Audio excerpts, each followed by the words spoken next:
তো বন্ধুরা, আজ আমি বানাবো লাউ পাতা দিয়ে মুসুর ডাল। তো এখানে লাউ পাতা, লাউয়ের ডুগা আমি সব সবজি কেটে নিয়েছি। আলু, লাউ পাতা আর কোয়াশ, এখানে আছে কাঁচা লঙ্কা, রসুন, এখানে আছে ডালটা হাফ বয়েল করে নিয়েছি। দেখুন, হাফ বয়েল করে নিয়েছি ডালটা।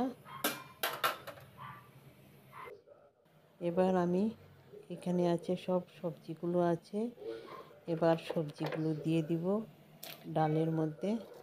প্রথমে দিয়ে দিলাম কোয়াশ, তারপর দিয়ে দিলাম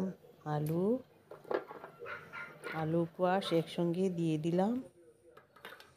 এবার ডাঁটা আর বটবটিটা দিয়ে দিব।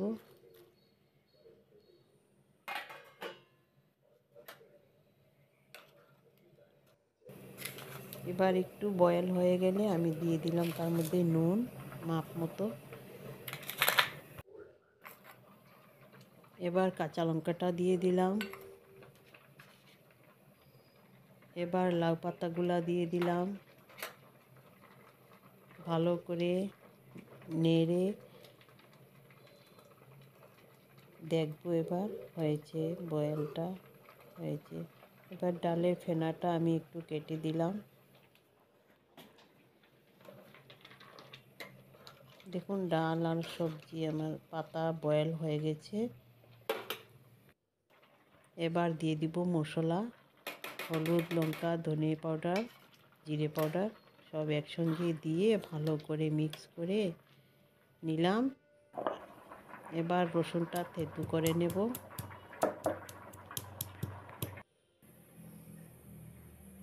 এবার কড়াই গরম হয়ে গেছে, কড়াইতে দিয়ে দিলাম তেল।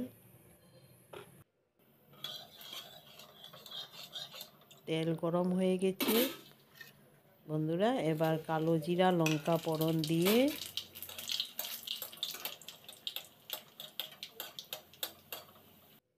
এবার দিয়ে দিলাম রসুন, থেতু করা রসুন।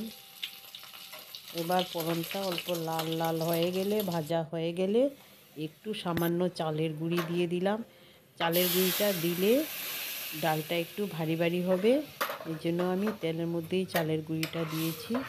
এবার চালের গুঁড়িটা মিশে যাবে, ভারী ভারী হয়ে যাবে ডালটা। বন্ধুরা দেখুন, আমার ডাল হয়ে গেছে। এবার দিয়ে দিলাম ধনে পাতা, কুচি করে রাখা ধনে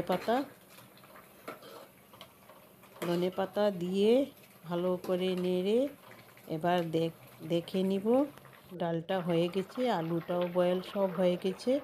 বন্ধুরা, আমার এই মসুর ডালের, লাউ পাতার মসুর ডালের ভিডিওটা যদি ভালো লাগে লাইক করবেন, শেয়ার করবেন, কমেন্ট করবেন বন্ধুরা। আর আপনারা ভালো থাকবেন, সুস্থ থাকবেন। আমার ডাল হয়ে গেছে। আপনারাও এভাবে বানিয়ে একটু খেয়ে দেখবেন কেমন হয়েছে, আর কমেন্টে জানিয়ে দিবেন। বন্ধুরা, আপনারা ভালো থাকেন। আবার দেখা হবে নেক্সট ভিডিওতে। বাই।